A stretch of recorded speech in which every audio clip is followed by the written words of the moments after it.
죽음에서 살려주신 절대신 하나님.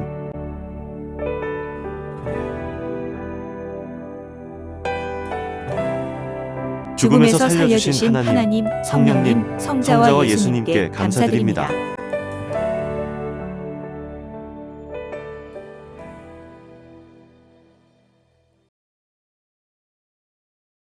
15. 15번째 사연. 내가 늘 자던 막사 침대에 박격포탄이 낙하한 이야기. 나와 교대로 보초를 서야 할 자가 술 먹고 자고 있었다. 한 번은 중대 모두 작전 지역으로 떠나 부대는 텅 비고 소수의 병력만 남아 부대를 지키게 되었다. 우리 중대가 작전을 나간 지 3일째 되던 날 밤이었다. 나는 초저녁 6시부터 밤 12시까지 단독 보초를 섰다. 그런데 교대로 밤 12시부터 다음 날 아침 6시까지 보초를 서야 할 옆 소대의 김아무개 하사는 시간이 한참 지났는데도 나오지 않았다. 기다리다 못해 할 수 없이 나는 내무반 막사로 가보기로 했다. 근무 시간이 지났는데도 나오지 않을 때는 술을 먹고 골아떨어져 있는 경우가 많기 때문이다. 이 내무반, 저 내무반, 막사를 다 돌아다니며 찾아보았다. 아니나 다를까 예상대로 김하사는 술 냄새를 풍풍 풍기며 잠을 쿨쿨 자고 있었다. 나는 김하사의 어깨를 마구 흔들어 깨우며 나와 교대할 시간이 되었다고 알려주었다. 김하사는 잠투정을 하면서 무책임하게도 혀 짧은 소리로 나더러 혼자 보초를 다 서라고 했다. 나도 졸려서 혼자 계속 보초를 설 수 없다고 하니 자기는 술을 많이 먹어 못 일어나겠으니 나보고 혼자서 초소 근무를 계속 서라고 했다. 초저녁에 마을에 놀러가서 술을 먹고 온 것이었다. 누구는 전쟁터에서 근무 시간에 놀러 다니고 나는 모기에 뜯기면서 근무를 또 서야 하니 은근히 화가 났다. 하지만 술을 먹은 윗사람에게 이러쿵저러쿵 말해봤자 씨도 안 먹히고 얻어맞을 것 같았다. 그는 지금 옆 소대에 있지만 예전에 우리 소대에서 근무하다가 옮겨간 자였다. 그러므로 가까이 지낸 정을 생각하여 내가 대신 근무를 서주려고 그냥 나왔다. 순간 스치는 영감이 있어 막사에서 자는 자를 억지로 깨웠다. 그런데 웬일인지 불현듯 김하사를 다시 깨우고 싶은 생각이 급하게 들었다.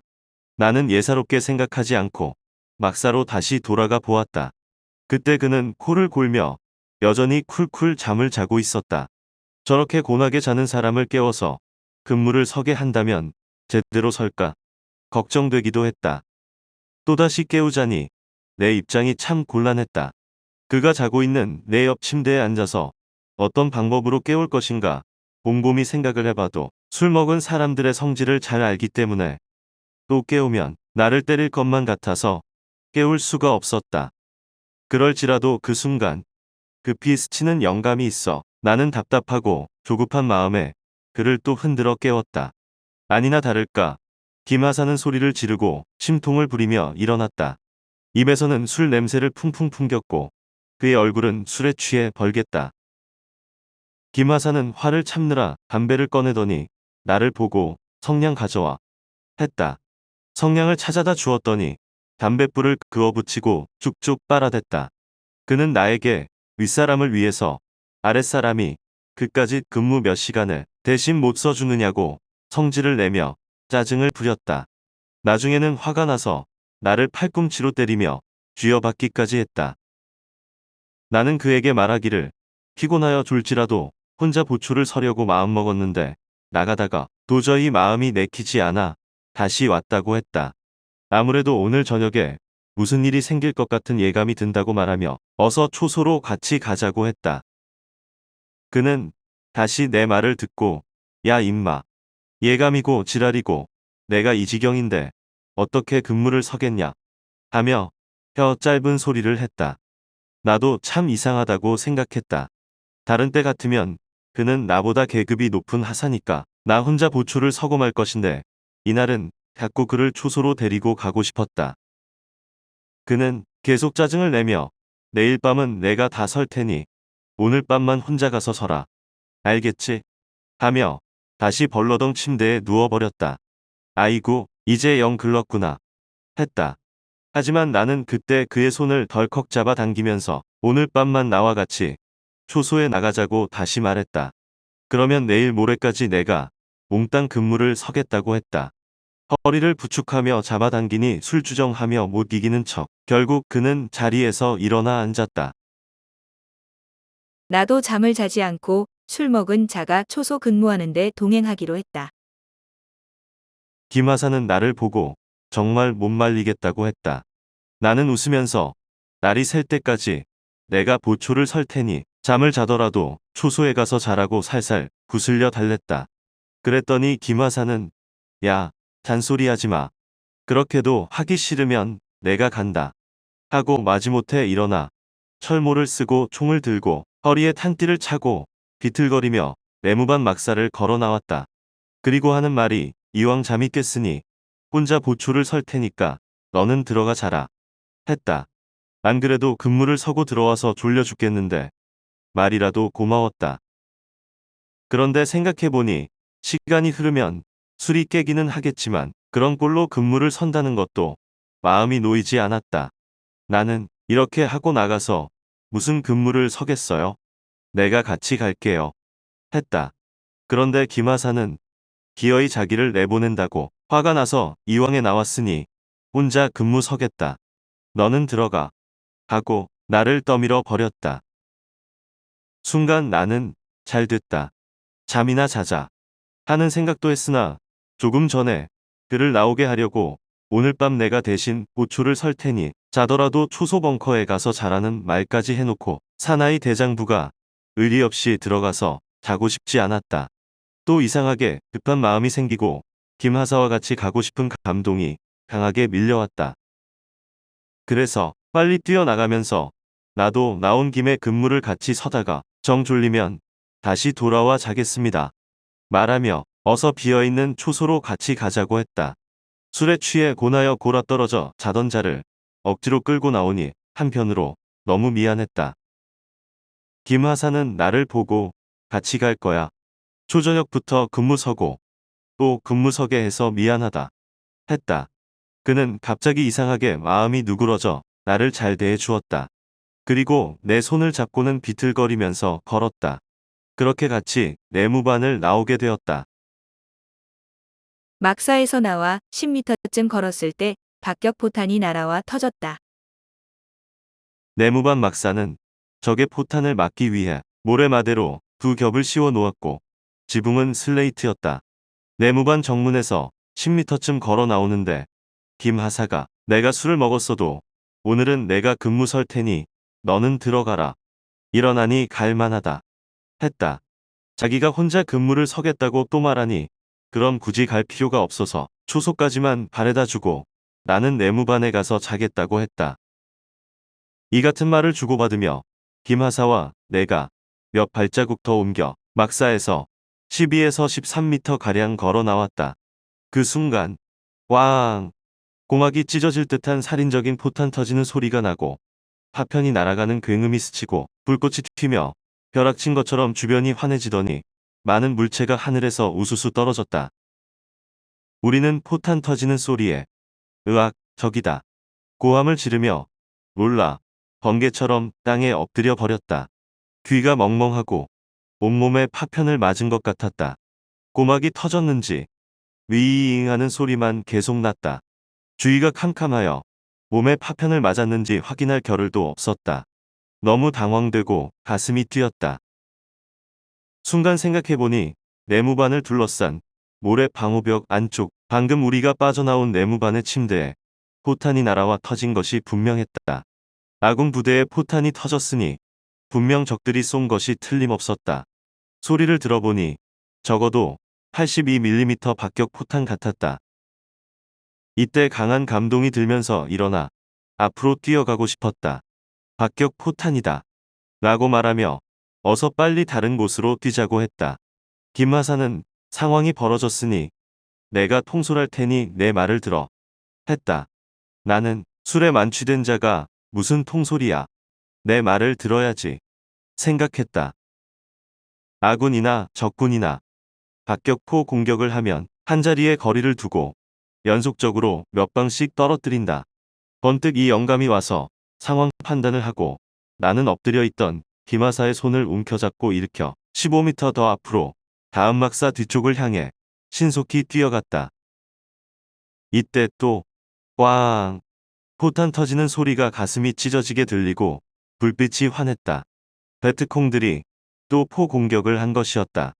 웅장한 폭음과 함께 파편이 날아가는 소리와 여러 가지 굉음이 세차게 들리며 파편이 우수수 떨어졌다.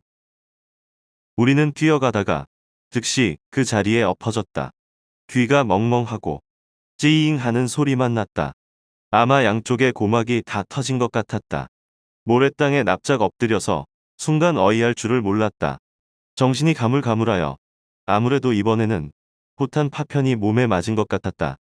칠흑 같은 밤이라 몸에서 피가 흐르는지 땀이 흐르는지 확인할 수 없었다. 방금 전까지 우리가 엎드려 있었던 그 자리에 또 포탄이 날아와 터진 것이었다. 아까 그 자리에서 피하지 않았으면 분명 포탄에 맞아 죽었을 것이다. 적이 포를 쏘면 이같이 한 군데에 보통 3번씩 쏜다. 2발 터졌으니 한 발 더 터질 것으로 생각하고 빨리 일어나 사정없이 뛰었다. 초소 지하 벙커 속으로 뛰어 들어가서야 이제 살았다 하며 하나님께 감사하다고 소리를 질렀다. 두께 1m 이상 흙으로 덮인 안전한 벙커로 들어왔기에 마음이 놓였다. 지금까지 계속 그곳에 엎드려 있었으면 우리의 몸은 산산조각이 날 뻔했다. 다행히 2발의 박격 포탄을 피하고 초소 벙커에 들어와서 숨은 쉬고 있으니 그래도 목숨은 살았구나 생각하며 감사했다. 우리 둘 다 죽는 날인데 하나님이 살려주신 것이다. 첫 번째 박격 포탄이 우리의 막사 침대에 터졌고 2번째 박격 포탄이 우리가 엎드려 있던 모랫바닥에서 터졌다. 전지전능하신 하나님은 이럴 줄 아시고 도망가게 하여 우리의 생명을 살리셨다. 이를 생각할 때 눈물 범벅이 되어 감탄할 수밖에 없었다. 2번이나 적의 포탄을 맞고 죽을 뻔했는데 하나님이 목숨을 구해주셨다. 이날 밤 아군 진지 이곳저곳에 적들의 포탄이 마구 떨어져 터졌다. 김하사는 그제야 정신이 돌아왔는지 술주정의 혀 짧은 소리는 사라지고 숨을 몰아쉬며 나보고 다친 곳이 없느냐고 했다.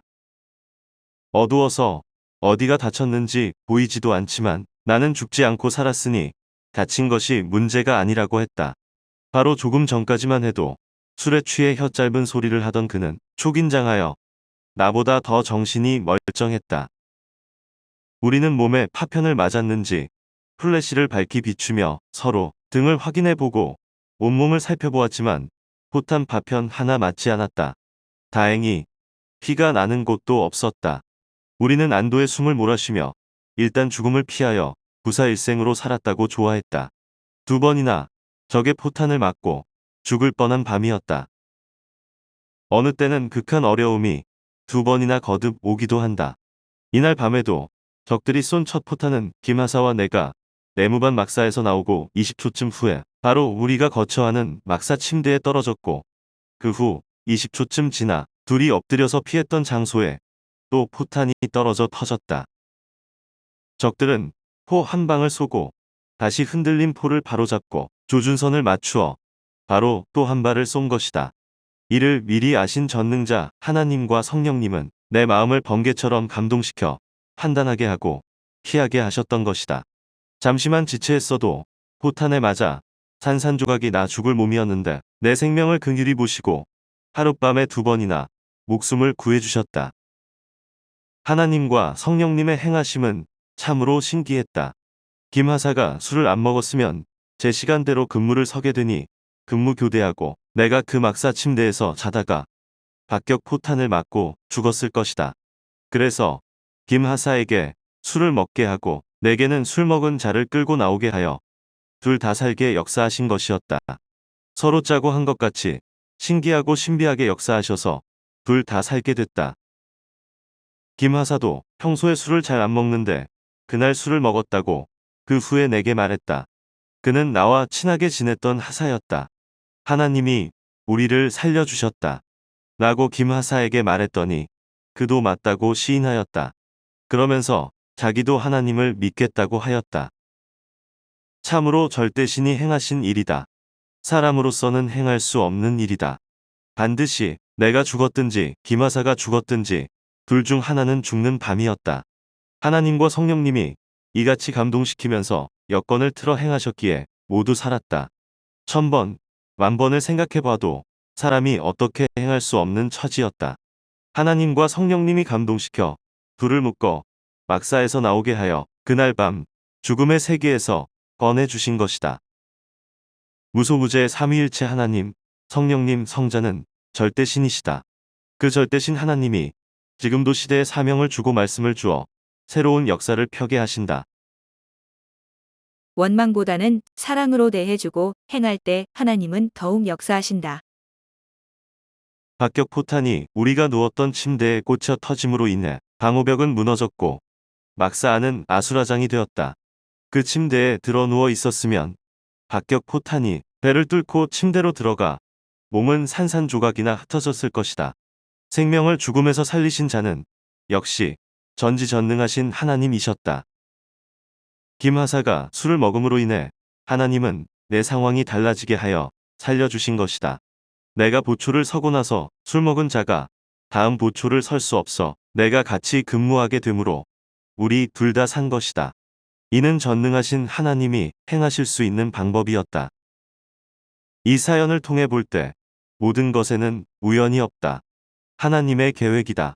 하나님은 전지전능하시니 미리 아시고 항상 모든 일을 미리 행하신다. 또 하나님은 필요한 대로 쓰고 행하신다. 그러므로 누구든지 항상 원망보다 사랑으로 대해주고 행해야 됨을 깨달았다. 상대가 어떠할지라도 할 수 있는 대로 상대를 좋게 대해주며 원망 없이 해야 서로 죽을 곳에서도 살게 된다. 잘못하면 무지 속에서 상극하여 서로 죽게 된다. 상대를 살려야 자기도 산다. 서로 미워하지 않고 사랑하며 살 때 하나님은 더욱 역사하시는 것이다. 전지전능하신 하나님은 이날 밤에 둘 다 살리려고 이같이 한 명도 막사에 있지 못하게 상황을 만드셨다. 서로 말을 주고받다가 기어이 끌고 나오게 하셨다.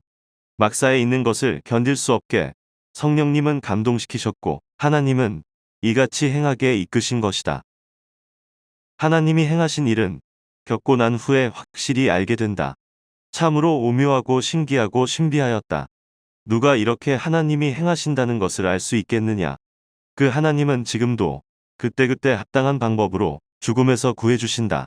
하나님의 방법만이 생명을 죽음에서 살릴 수 있다. 이와 같이 하나님은 성령과 함께 여건을 틀어 지구상 생명들을 죽음에서 살려주시고 민족도 세계도 여건을 틀어 인도하심을 깨달아야 한다.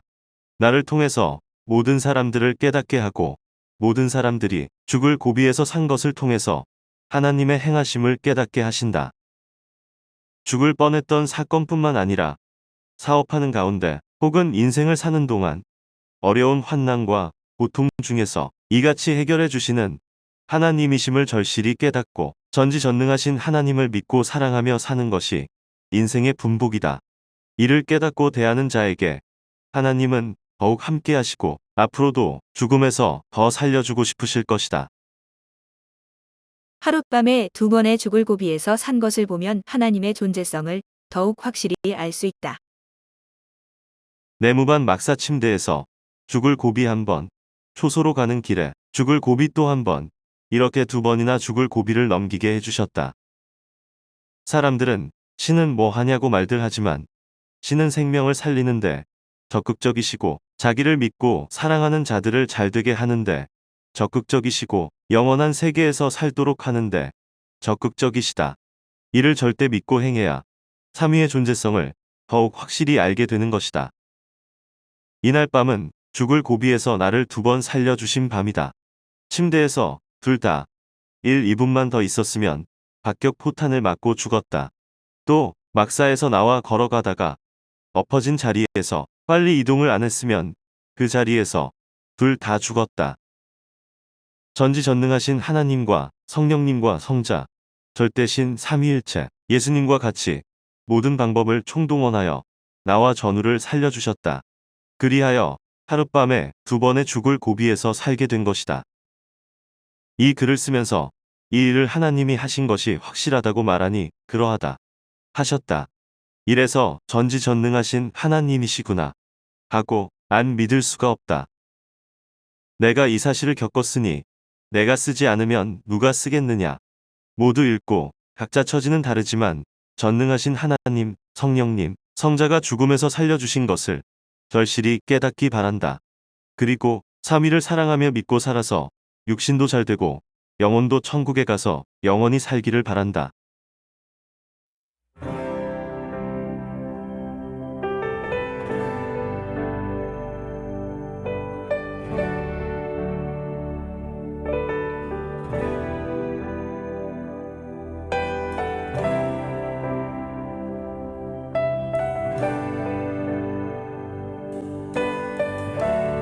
죽음에서 살려주신 하나님, 성령님, 성자와 성자와 예수님께 감사드립니다.